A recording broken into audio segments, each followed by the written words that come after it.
company as Vice President of Sustainability and Transparency, which is actually a new role for me, about a year, just over a year now. So before that I was the head of supply chain, so I got to deal with that during the COVID supply chain shortages, but it really has informed kind of my new position and helped me to have that perspective on and everything from sourcing to finished product distribution. So looking forward to the conversation. Thank you very much. Yeah, we'll pass these two mics back and forth and try and share as much as we can. So the topic for our panel today is the business case for sustainability. We wanted to kind of draw on this for this conversation, draw on the definition of sustainability from HBR, and that is that sustainable practices are those that are, one, at minimum, do no harm to people or the planet, and at best, create value for stakeholders, and two, focus on improving environmental, social, and governance performance, or ESG performance, in the areas in which the company or brand has a material, environmental, or social impact. So, with that being said, I've got a couple of questions here, and I'll kind of direct them to, we've discussed this a little bit.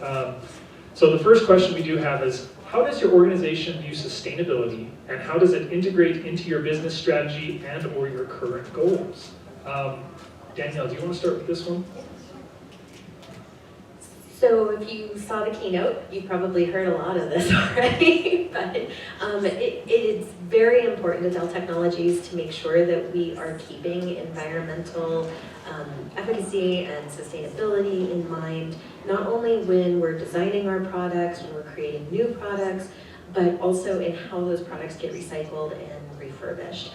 It's actually an incredible business objective for us. There are so many benefits beyond just the love and care of our planet, but there's also the business benefits to it, saving money. Also in the eyes of our customers, many customers nowadays are very, very focused on what is your company doing to help promote sustainability, to not hurt the planet, and to be that beneficial partner.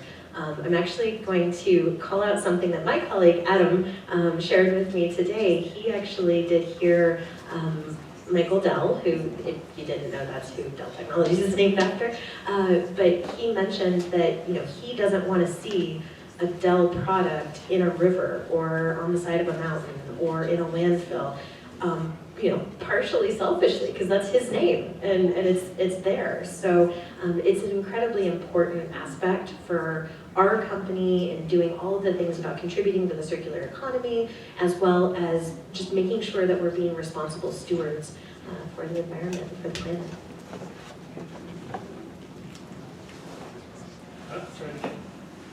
Is this on? Oh yeah. Okay.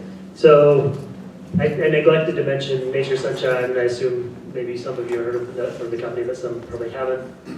We manufacture dietary supplements. So as I mentioned, we were founded 50 years ago in 1972 by the Hughes family, and it was literally, they were wild crafting herbs and putting them into capsules and going around to farmers markets and selling these products. So kind of built, I would say, on that natural sustainability type foundation, and it really is part of the culture and DNA of the company. But until my position, we haven't had somebody formally in the sustainability position. But the CEO came to me and said, "Hey, I want this. We're reimagining what does the next 50 years of dietary supplements look like, and we need somebody in this role. Would you do that?" At which I was thrilled to be able to take that role, something I'm personally passionate about. And I said, kind of what's your vision for us as a company in this arena? And he said, well, when people think of us like they think of Patagonia, then we'll know that we're doing something right here. So last year we published our first ESG report. I'm going to share just a couple of slides so you can see this. This is that up? No. Okay. Now. Okay, good. Well, this is a page out of our report, talking about our commitment to sustainability, and really through the lens of our supply. Most of the impact that we have as a company, we have some impact with our own operations. We have a manufacturing facility in Spanish Fork. we have a corporate office in Lehigh, but the majority of our impact really is in our supply chain, whether it's upstream or downstream. And so, and the communities that we touch, because we are a botanical-based company, we're sourcing herbs from around the world. That's a big part of our impact, is knowing and understanding that. So very similar to what BanQu is doing. So in every February, yes. You might need to swap your screen. We just see your desktop. Oh, really? You're not seeing the page out of the report then? And now are you? No. Oh, you know what? I think I need It's expanded.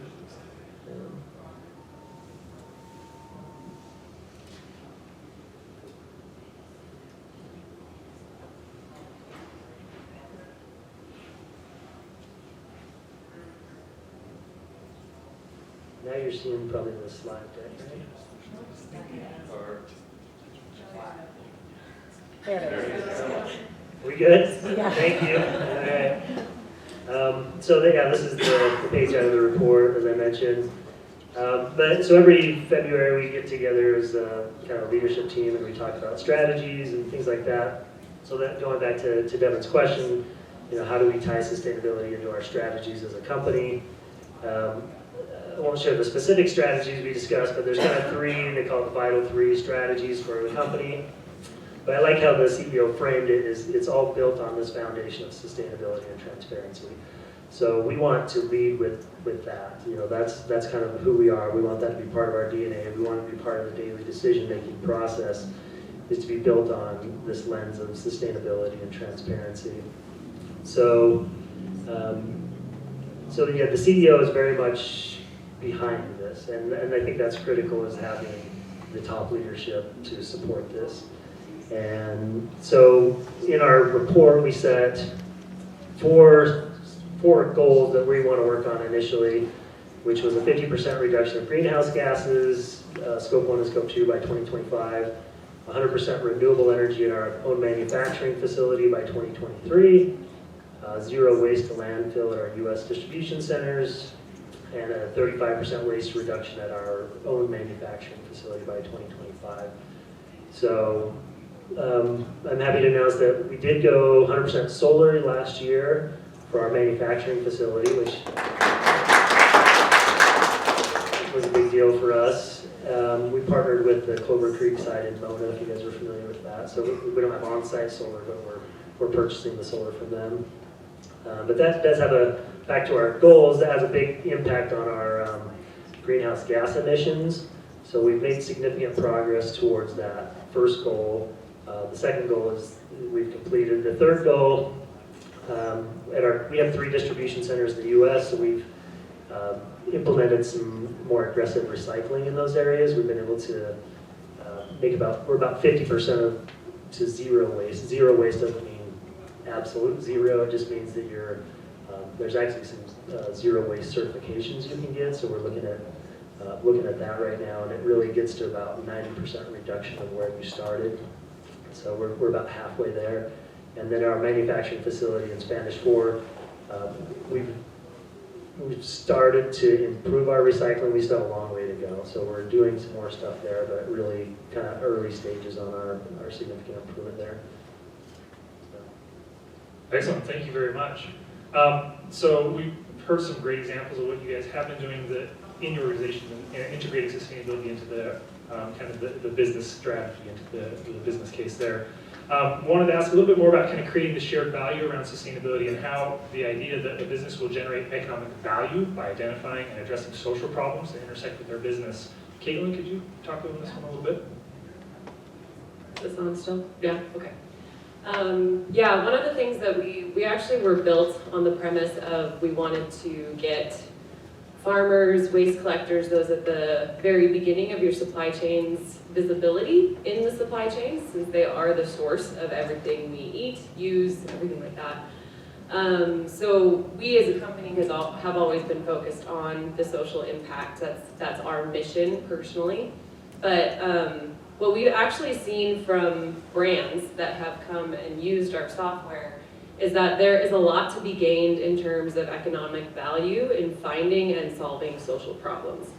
I think one of the biggest things that I can point to specifically is we've had a lot of work in Africa. We've worked with companies, beer companies doing cassava, we've worked with barley, we've worked with a number of other agricultural crops. And one of the biggest things that has happened is what we did was we integrated with mobile money, and once you had that ability to make payments faster to farmers, it actually quite improved your yield and production. It improved the loyalty that those farmers have to your brand, your co-ops that you're buying from. Suddenly your produce and your yield is a lot more predictable. And one of the things that we've seen from that is that then from that social impact side, these mama farmers, they're able to just immediately pay their solar bills, they're able to immediately pay school fees, their families have a much better, I guess, life.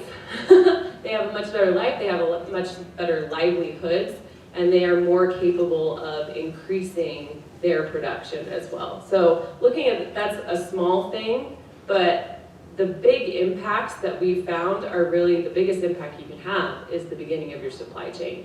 And it's also probably the most difficult to get to be honest, but it has the highest return, the highest yields for rewards. Thank you very much. It may feel like a small thing for the organization, but for those people that it directly impacts, I'm sure it's a huge thing. That shared value really benefits everybody throughout the supply chain there. And also one of the other benefits of that is it's helping them to mitigate some of the risks associated with climate change. So I want to shift gears into that a little bit, is a lot of organizations are placing climate change within their risk assessments and making sure that they're projecting what the impact could be on their supply chains. We've seen firsthand how weather, social unrest, pandemic, and other factors have impacted supply chains. So I want to ask all of you, how are you identifying and addressing risks associated with material issues within your organization? Who wants to start first? Someone jump in. Go ahead, Trent. Okay, yeah, I'll jump in. Maybe just I'll answer your question, but first I wanted to talk about what we consider material within our organization. Just a few months ago, actually, maybe 4 months ago, we did a company-wide survey on material issues. It's called materiality assessment through the lens of ESG, so environmental, social, and governance. And so we have approximately 800 employees globally in 40 different countries. So, biggest presence is here in Utah with the corporate headquarters, but represented globally. And we got great participation from our Asia markets, from our European markets, from our South American markets, to see really what was important and what was material. So what risks are they looking for? What do they see? And so this is a snapshot of the results of the materiality assessment. So things that came to the top, that surfaced to the top, was responsible sourcing and supply chain resiliency, ingredient transparency, human rights, and climate action. So those are kind of the biggest risks, I guess, that we've identified, and biggest opportunities as well. And so, all of these kind of tie into environment and social issues that are happening globally. So some of the environmental risks and social risks that we see, labor is a huge deal for us. So because we are very botanical based, our raw materials are grown in the ground. So they're crops that are grown. Some of them are cultivated, some of them are wild harvested. And the labor pool for these botanicals is dwindling. I mean, it really has, this is a real issue. It's an aging workforce, so people that have been doing this for generations, they're aging, and the new generations are looking for other jobs. So they move into bigger cities, or they're looking for higher wages because these tend to be low-paying jobs. So one of the things we need to address as a industry is this wage discrepancy. There's a lot of disparity, I guess, between the companies that are, that are selling the products versus the ones that the farmers that are growing the products. So addressing those issues is a priority so that these are attractive jobs. And I do see some signs of that improving. There's a lot of certifications, Fair for Life, things like that that are really addressing this. And so those are some issues. The other issues, over harvesting is a big issue, especially as I mentioned, a lot of these ingredients are not cultivated. They're grown in the wild. So ginseng, this picture here is actually yellow root, golden seal is another name for it, which these grow in Appalachia. And the people who are harvesting this, as I talked to one of our key suppliers in that area, he says, they're either collecting scrap metal or they're collecting botanicals, these wild-crafted herbs. And they're just living paycheck to paycheck. A lot of them are off the grid. So, I've been out there and visited with these folks, and when the coal mines shut down, they turned to wildcrafting or to things like that. So, but there needs to be processes in place so they don't just go over-harvest everything and then there's nothing left. So partnering with the right groups that are doing this responsibility is critical. Some of the other issues is contamination. In COVID, for some reason, we saw a big spike in some of the raw materials we would get having contamination in them. So an example of contamination is like lead. And so as we talk to the farmers, as we talk to our suppliers, it's like, oh, they're really trying to get great high harvest, so they're cutting all the way into the dirt, rather than cutting it higher. And so they're getting dirt which contains lead into the material. So making sure that that there's a skilled force that's doing the harvesting, they know what they're doing is important. But then also, you have to test for some of these things because you have to verify that the practices they're using are working. And in some cases, there's intentional adulteration where they'll throw other things in there to try to make up more mass. So identity, purity, potency, and strength are the 4 things that we talk about in our industry. You have to verify these things.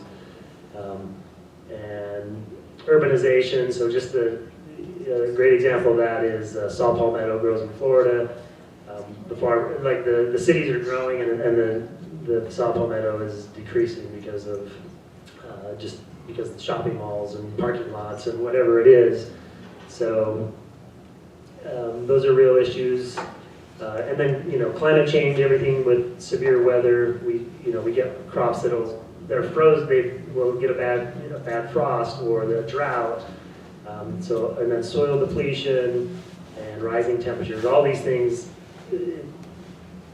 Sourcing is definitely changing, and these raw materials.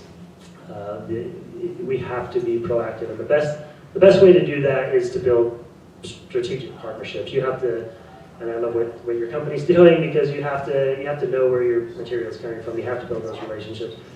I included these pictures just because I got this yesterday from one of our suppliers. This is in Madagascar, and hey, what questions do you have? So that was, here's some pictures.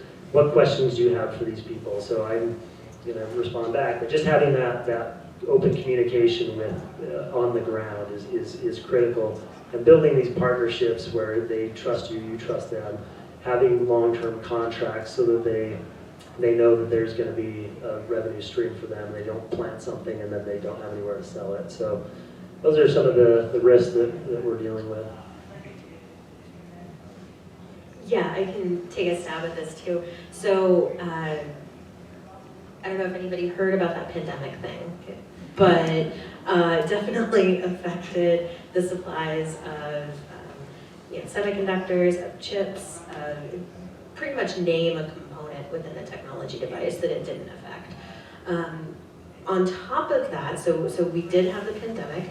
We saw an exponential increase in demand for devices, especially among school children, because any of the school districts that hadn't gone to one-to-one devices immediately had to. So we were seeing orders for 3,000, 5,000, 10,000 laptops or Chromebooks to go to these students. So there was this huge depletion of our supply.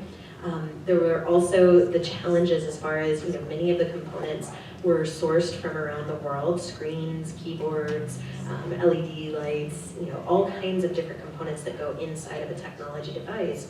And people were getting sick, things were closing down, those weren't being made in the volumes that they were previously. So add on top of that, in 2020, we also had a tornado that ripped through Nashville that was one of our main warehouse sites. So besides all of these other, pandemic-related issues, then we also had the weather-related issues. So it has absolutely led Dell Technologies to try to truly diversify our supply chain. And it's one of the things that when Michael started the company back in the 80s, that was one of the things that set Dell apart from a lot of the other computer manufacturers, is that we really wanted to have that solid end-to-end supply chain to be able to serve our customers better. And the need for that has only increased with all of those challenges that you mentioned, weather, pandemics, dwindling resources.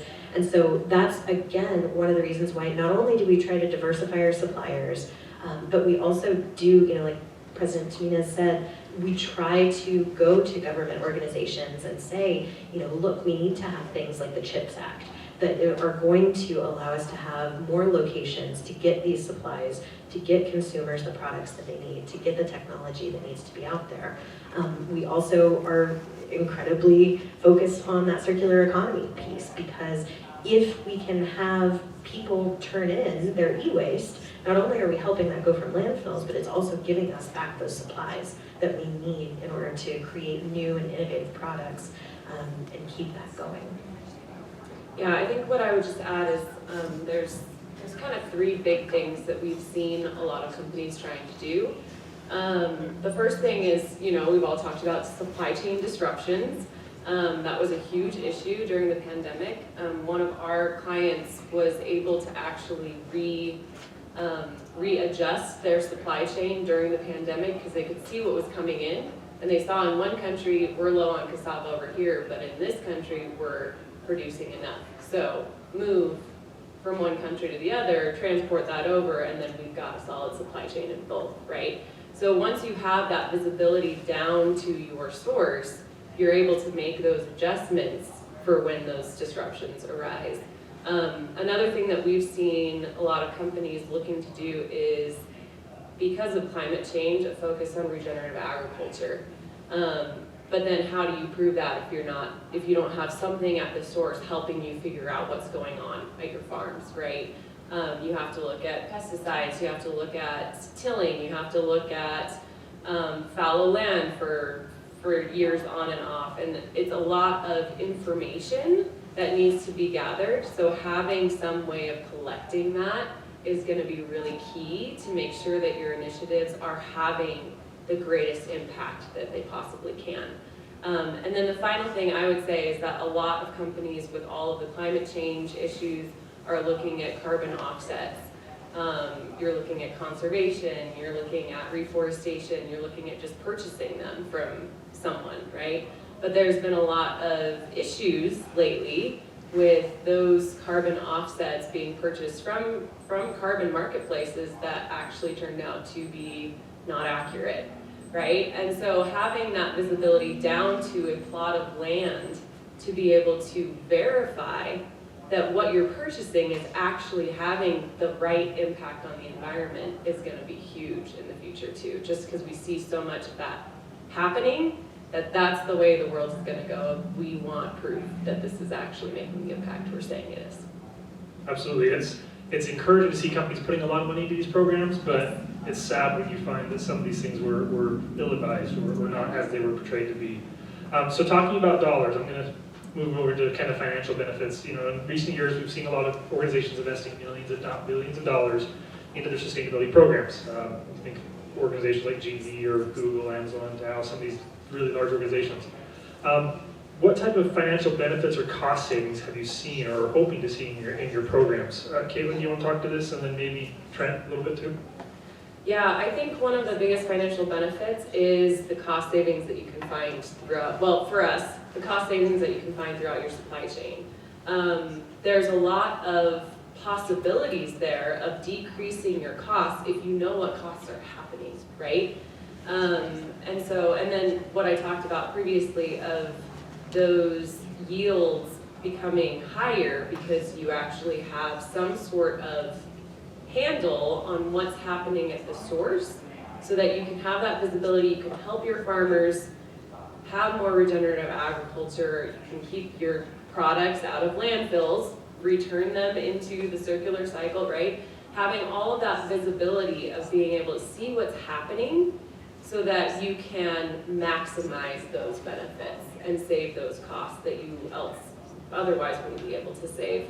I think for us, we've even seen things like, I mean, in the future, there's a whole bunch of regulations that the EU is now bringing out that, you know, the EU takes a step forward and then the US begrudgingly follows after about 5 years, you know, so it's coming, there's waves coming, but the EU is putting out all of these Green Deal regulations, right? They're trying to fight climate change.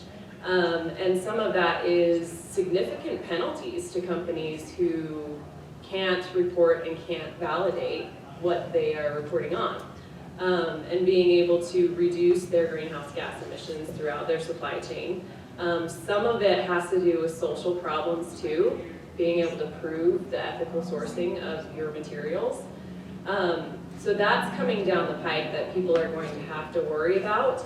And the other thing is just being able to avoid lawsuits, honestly. Being able to avoid greenwashing lawsuits as they come. Greenwashing, for those who don't know, is misleading customers about the eco-friendly parts of your product, saying claims that aren't necessarily true, misguiding your customers.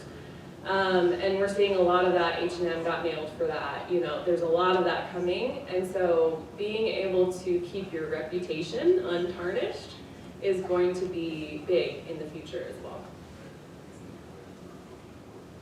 Yeah, so let's just kind of echo some of those comments. We've definitely seen some cost savings from improving our efficiencies. So in our manufacturing facility, which is our biggest user of energy, we've been able to, just like replacing LED lights, you wouldn't think would make that big much of a difference, but it's actually made a pretty huge difference for us in going through and replacing all those. We have like a cooling tower where we use to cool the building, and just by raising that set point, it didn't actually change the temperature of the environment in the building, but just the cooling temperature itself. And so just raising that up by 4 degrees made a huge difference. Putting soft starts and VFDs on big motors in the facility, those types of things. So we've been able to reduce our energy use by 25% just by doing some of those things. And I do want to put in a plug too for the University of Utah has a great program called the Stepwise program, where we brought in, which I actually met through the Sustainable Business Coalition, brought in some of their team, and they brought in like 4 chemical engineers, and they walked through our facility, and they were like putting meters on different motors and looking at our boilers and just doing a complete energy assessment of our building. And they came back with, and this is just recently, so just like 2 weeks ago, came back with this great report saying, here's some areas of opportunity for you guys, some things that you can do, which look like it will help us to get to that next level of reducing our efficiency. So, and that was free. So, but yeah, we've been able to save money as a company by doing these things. Another example is we switched from HDPE bottles for our pills to putting it into PCR, so post-consumer recycled PET bottles. And so we switched all of our what we call Packer bottles to that PCR. And initially it was more expensive, but I got a call from our sourcing director, and he said, hey, do you know these bottles are actually cheaper than the old bottles we were using now? So it just kind of depends on the environment of recycling and virgin plastic. So it was cheaper, but we didn't do it to be cheaper. We did it because it was better for the environment. But now it actually ended up being cheaper anyway, so that was great. But I would say in not all cases does sustainability cheaper, right? So like organic materials cost more than conventionally farmed materials. It's just, that's the way it is right now. Maybe someday that'll change. But so in a lot of cases, there is a premium associated with being more sustainable.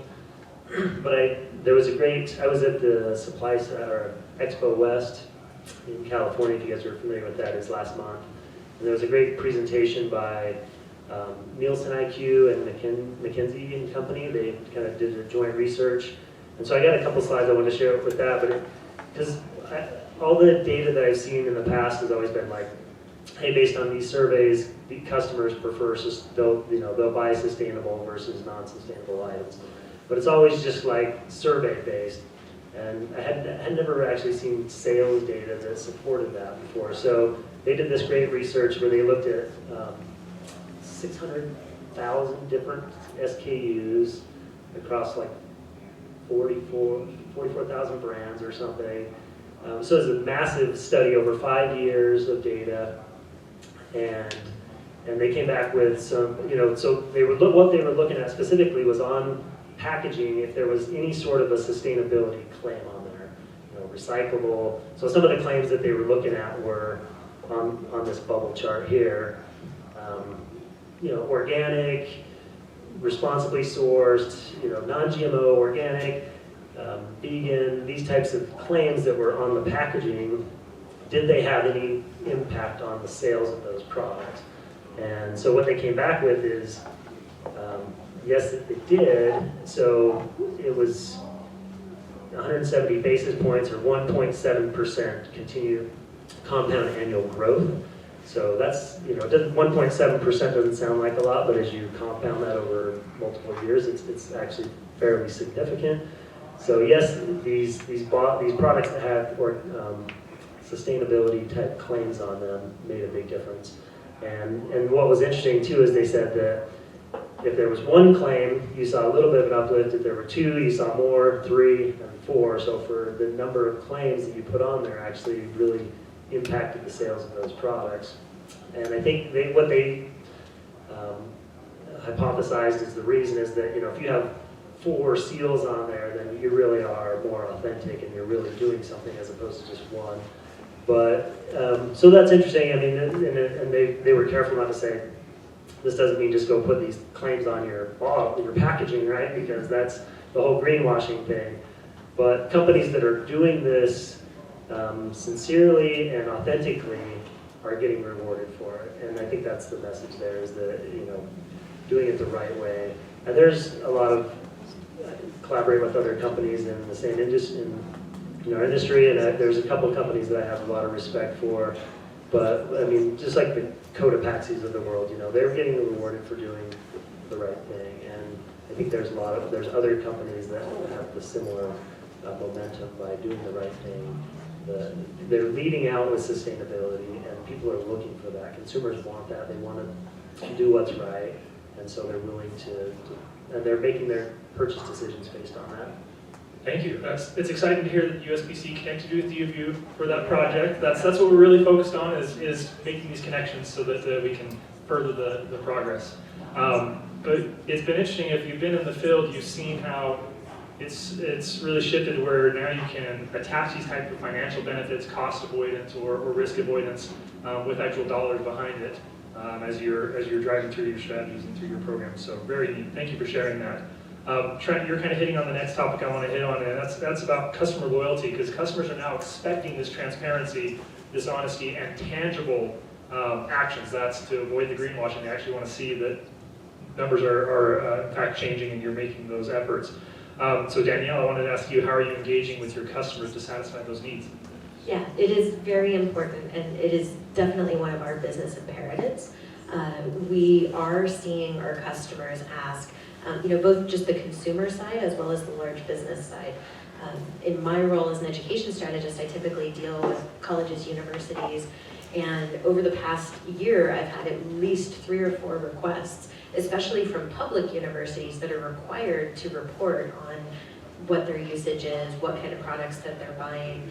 And it's great. It's one of the things I'm proud of Dell for, is that we're able to redirect them to one of our data reporting business units and actually get those reports generated for them. So we'll do STAR reports, we'll do energy efficiency reports for all the products that they've purchased over the last, year, 2 years, etc. So that is something that is a non-negotiable from a lot of our customers, especially the larger entities that purchase 100, 200, 2,000 machines or servers at a time. So definitely very proud of that. I also want to call a little bit of attention though to the power that government agencies also have in kind of pushing that customer loyalty forward with certain brands that are investing their time in sustainability efforts.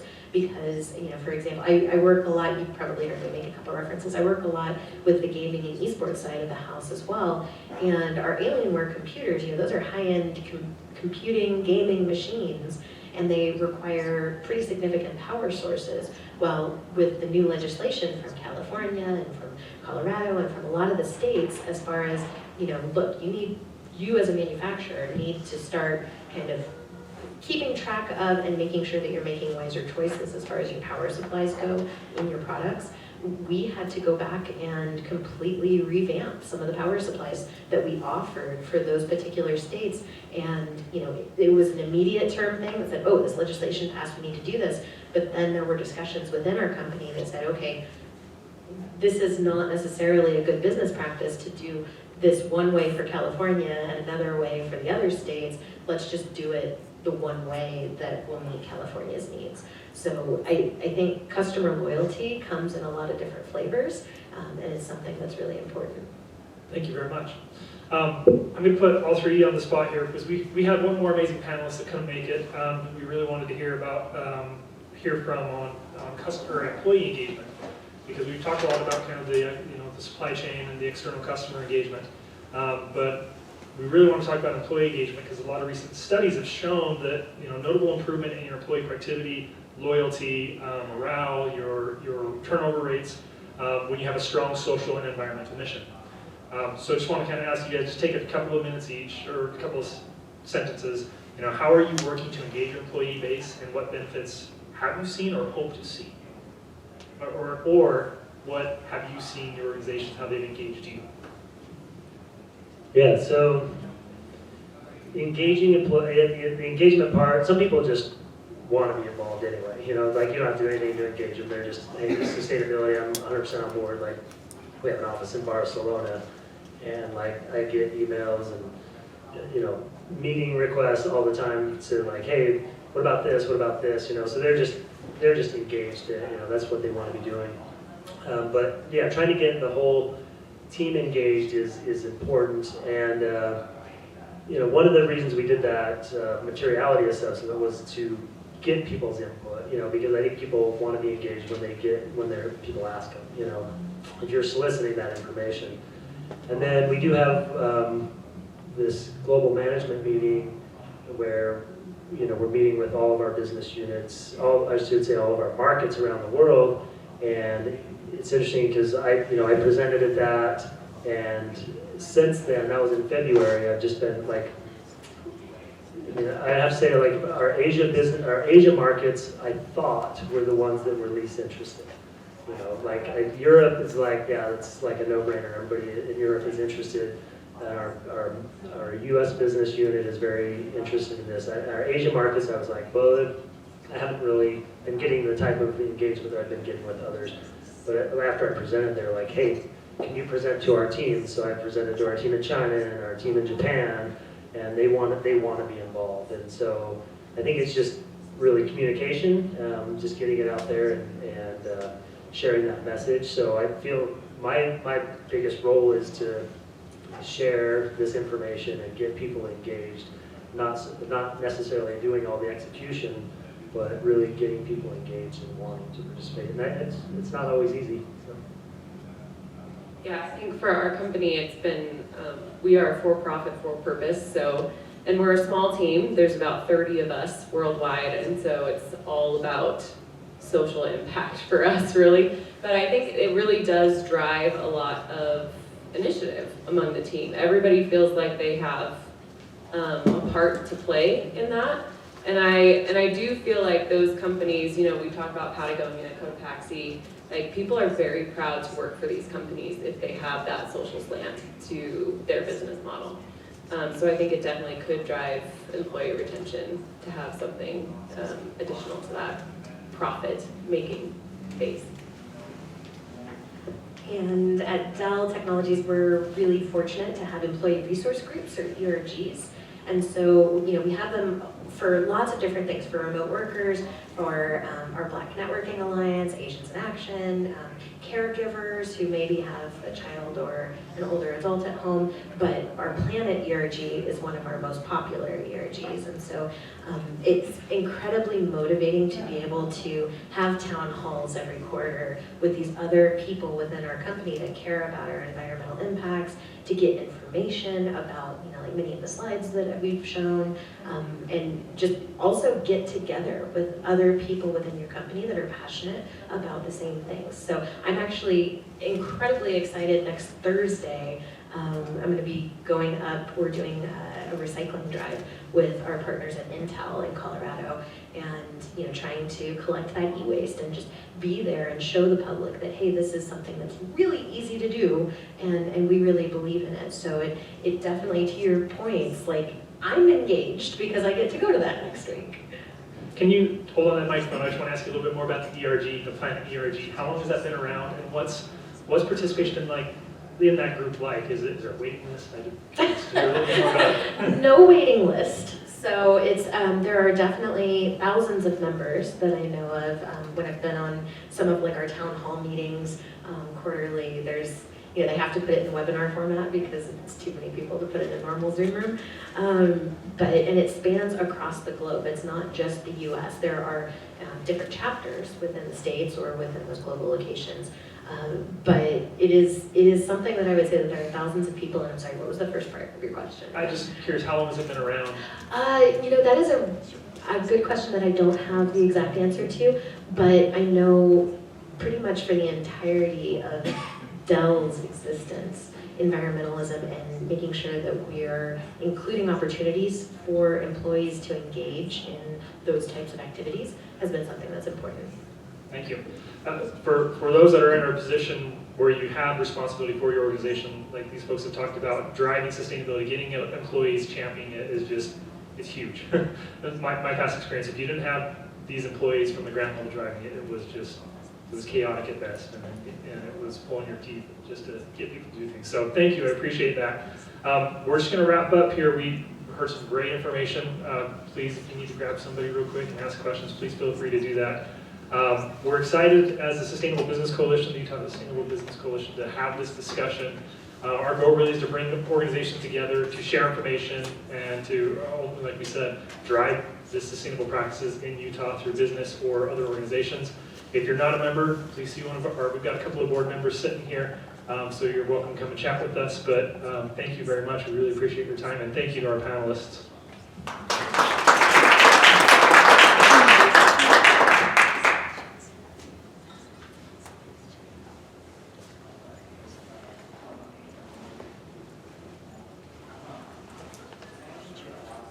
We got this. Thank you so much. Thank you, Alyssa Sheehan with the Utah Sustainable Business Coalition for helping to coordinate. This has just been really fascinating. I know that the business case in Utah is very influential, and to hear from this business perspective, I think really adds that level of leadership, and I'm excited to learn more about what everybody's working on. So thank you. I just wanted to give a plug for the campus sustainability tour. If you are able to stay for that, that will start at 12:15 in this room. And you know, if you can't stay the whole time, that's fine. But if you make it all the way to the garden at the other end, you'll get to take home a special living souvenir from the garden. So that's kind of fun. And hopefully we'll have fun and learn some more things about what UVU is doing on sustainability front and learn from various staff members who've been working on that. So take some time. You know what, I will say,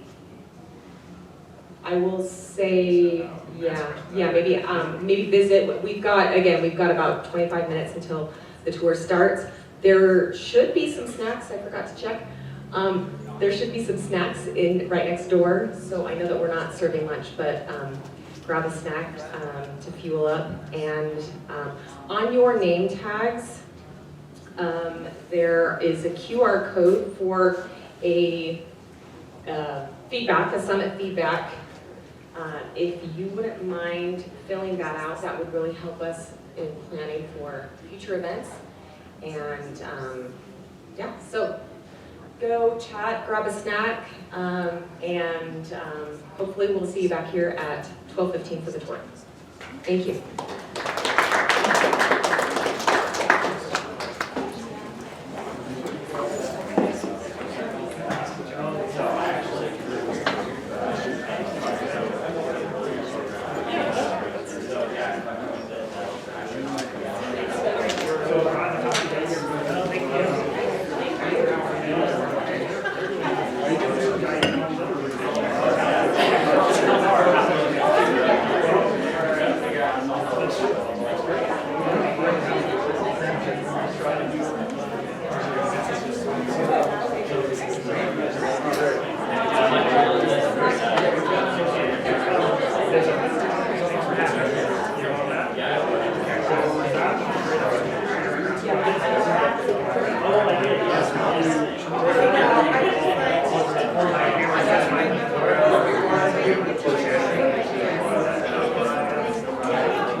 Deven.